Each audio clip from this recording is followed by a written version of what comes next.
बड़ा कंट्रीब्यूशन ये कि जहां आप अंजुमन इस्लाम और साबुद्दीन इंजीनियरिंग कॉलेज से वाबस्ता हैं, वहीं वो इस्लाम जमखाना की तमाम तहरीकों से और तमाम सरगर्मियों से वाकिफ है।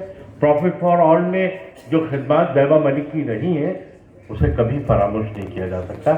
मैं ज़ैबा से गुजारिश करता हूँ कि वो आए।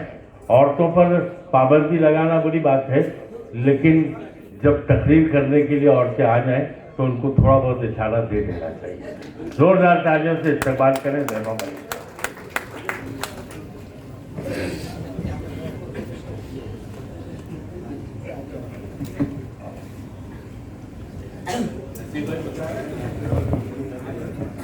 सर, आज तो मैं दिल से बोलूंगी, इसलिए पाबंदी के लिए माफ़ी चाहूँगी, क्योंकि आज जो मैंने इंटरव्यू देखा, सबसे पहले तो मैं स्टार्ट करूँ नहमदुहु व नसल्ली अला रसूलिल करीम, अम्मा बाद, औज़ु बिल्लाहि मिनश शैतानिर रजीम, बिस्मिल्लाहिर रहमानिर रहीम।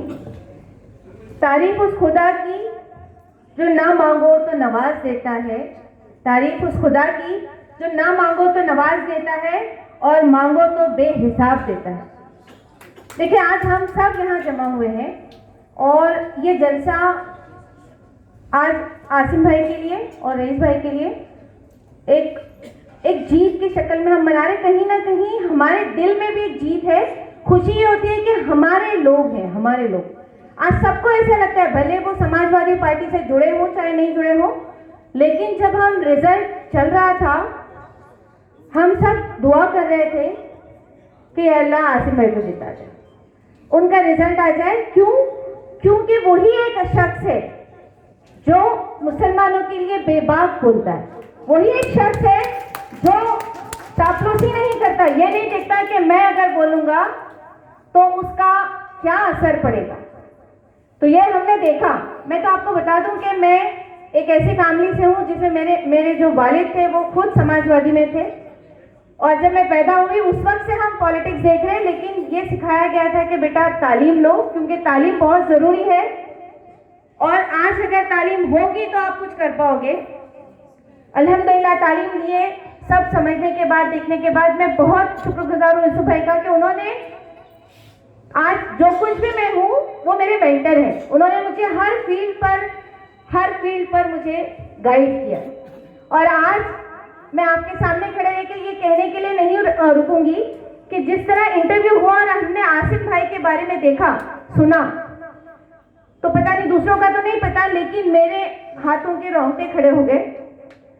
सुनने के बाद दिल में कहीं ना कहीं ये तकलीफ गुजरी कि क्यों आखिर हम मुसलमानों के साथ ऐसा है, क्यों हम एक साथ नहीं हो सकते, क्यों ऐसा है कि हम एक साथ अपने लोगों के साथ एक साथ नहीं आ सकते, क्यों हम एक दूसरे की टांग खींचते हैं। देखिए, टाइम था समाजवादी का। अगर मैं आसिम भाई के बारे में बात करूं तो सूरज को रोशनी दिखाने के बराबर होगा। आसिम भाई एक बिजनेसमैन थे और उनका कोई भी पॉलिटिक्स में आने का इरादा नहीं था, लेकिन जब एक दिल दुखा ना, जब उनके ऊपर 95 में उनको अंदर किया गया, वो जो दिल दुखा, पैसा रख के कुछ नहीं। उन्होंने आज जो बात बताई, मैंने सुना था, आज उनके मुंह से सुन लिया कि उनके वालिद साहब ने कहा कि सारे पैसे ले लो लेकिन छोड़ दो। आप अगर ये चीज देखिए कि पैसा रख के हम कुछ नहीं हासिल कर पाए। आज अच्छे लोग जो तालीम हासिल करने के बाद सियासत से दूर भागते हैं। क्यों? आपको सियासत में आना चाहिए, सियासत जरूरी है, सियासत समझना भी जरूरी है। मैं लड़की हूं, इससे मुझे सियासत नहीं करना चाहिए, बिल्कुल नहीं। मुझे भी सियासत में आना चाहिए, और मुझे ही नहीं, मेरी ऐसी जितनी बहनें बैठी हैं उन सबको आना चाहिए। और मैं कहूंगी कि आपको ये देखना है कि कौन हमारे लिए बोल रहा है। और बड़ी हमारे बहुत सारी लेडीज है ना, वो क्या होता है कि स्पीच सुनने के बाद हम बहुत इमोशनल हो जाते हैं। ऐसे कुछ लोग हमारे मुसलमानों के नाम पे स्पीच देते हैं और एकदम इमोशनल करते हैं हमको, और हम सोचते हैं कि अरे ये मुसलमान, ये लोग हैं हमारे लिए, लेकिन नहीं, वो लोग नहीं हैं। आपके सामने आसिम भाई जैसे लोग बैठे हैं जिन्होंने आज साबित किया है। आप अगर आज उठा के यूट्यूब देखिए तो जो असेंबली में बोलना पड़ता है मुसलमानों के लिए, अगर कोई बोलता है तो वो एक ही आदमी है, वो है अबू हाशिम आज़मी। आज अगर कहीं पर किसी के ऊपर कुछ जुल्म होता है तो वही एक आदमी है जो बेबाकी से बोलते हैं। तो हमने ये देखा कि उनको पॉलिटिक्स में इंटरेस्ट नहीं था, लेकिन फिर भी वो पॉलिटिक्स इसलिए ज्वाइन किए कि उनको लगा कि कहीं ना कहीं मजदूरों को, गरीबों को उनका हक नहीं मिल रहा है, उनको उनके साथ इंसाफ नहीं हो रहा है। और इसमें भी कोई दो राय नहीं कि उन्होंने बहुत सारे लोगों को, एक जौहरी है, देखिए जौहरी है जो समझता है, और उन्होंने बहुत सारे लोगों को बनाया, बहुत सारे लोगों को पॉलिटिक्स में लाए, खड़ा किए।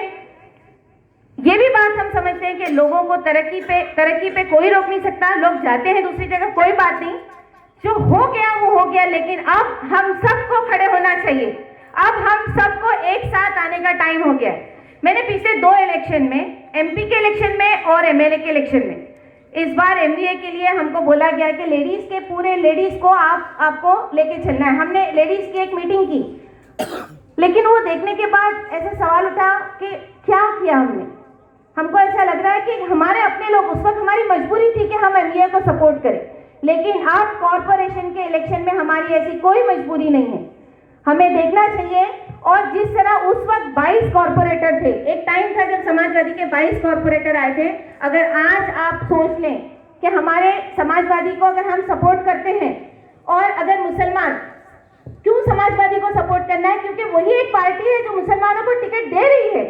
और कौन सी पार्टी है जो टिकट दे रही है? बता दीजिए, कौन सी ऐसी पार्टी है जो टिकट दे रही है, जो हमारे मुसलमानों को बोलने का मौका दे रही है, आगे जाने का मौका दे रही है? तो क्यों ना ऐसी पार्टी से जुड़ा जाए, उस पार्टी को सपोर्ट करें। जिस तरह हमने सबको आजमाया, इस बार मैं अपने यूथ से रिक्वेस्ट करती हूँ, क्या इस बार आप आए, एक बार चांस दे के देखें। मुझे तो ऐसा लगा, सब सुनने के बाद यहाँ पर ये समझ में आया कि ठीक है, हर पार्टी है, हर जगह पे अच्छा और बुरा होता है, लेकिन इस बार वक्त आ गया है कि हम सबको एक होना है, और एक होकर हमको यहाँ पर लड़ना है, एक होकर हमको मदद करनी है। अगर हम ये मदद करते हैं तो देखिए क्या होगा, कॉर्पोरेशन में बोलने वाले ऐसे सारे लोग वहां पहुंचेंगे, अच्छे अच्छे लोग पहुंचेंगे, लेकिन हमारे पर होता क्या, हम एक दूसरे की टांग खींचते। आपने वो एग्जाम्पल सुना होगा जहां पर एक जार के अंदर बहुत सारे केकड़ों को रख दो और ढक्कन खोला रखो, तो कोई बंद करने की जरूरत नहीं है, क्योंकि एक भी ऊपर आ नहीं पाता है, क्योंकि नीचे सब टांग खींचते रहते हैं। तो ये एग्जाम्पल है, आप देखिए ये एग्जाम्पल की हमारे को ऐसे ही समझती है वो दूसरी कौमें कि इनको इनके ऊपर ढक्कन रखने की जरूरत ही नहीं है, ये तो खुद ही आपस में रहेंगे, इनको कोई ऊपर उठने नहीं देगा, इनके अपने ही लोग इनको खींच खींच के गिराएंगे। तो मेरी रिक्वेस्ट है, आज जो एक क्षमा या जली, आज आप ये जो आज एक इंटरव्यू हुआ, ये एक टर्निंग पॉइंट था। देखिए लोग आते हैं, भाषण करते हैं, चले जाते हैं, हम भी सुनते हैं, लेकिन हमने आज एक दर्द देखा, एक दर्द सुना। और सही भाई जब पूछ रहे थे तब मैं देख रही थी कि इस जो एपिसोड था, इससे एक कहानी याद आती है कि एक गांव में बहुत सारे लोग रहते थे जहां रोशनी नहीं थी, दोपहर रात के बाद शाम में अंधेरा हो जाता था, और उस अंधेरे से सब डरते थे। तो एक बच्चे ने कहा अपने वहां के बुजुर्गों को कि क्या हम इस अंधेरे से डरते रहेंगे हमेशा, और हम कभी भी अपने इस गांव में रोशनी नहीं ला पाएंगे?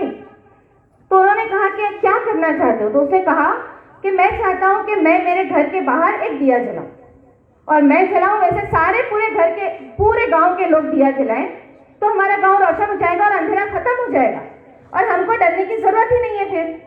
तो गांव के जो बुजुर्ग थे वो हंसे, उन्होंने कहा कि आप ये बोल रहे हो लेकिन आपके साथ कोई नहीं आएगा। उसने कहा कि मैं कम से कम पहल तो कर सकता हूँ, कम से कम मैं ये शुरुआत तो कर सकता हूँ। तो इसमें आज जो ये जो बातें हुई, उससे ऐसा लग रहा है कि एक शुरुआत तो करें हम, आहिस्ता आहिस्ता सब आ जाएंगे।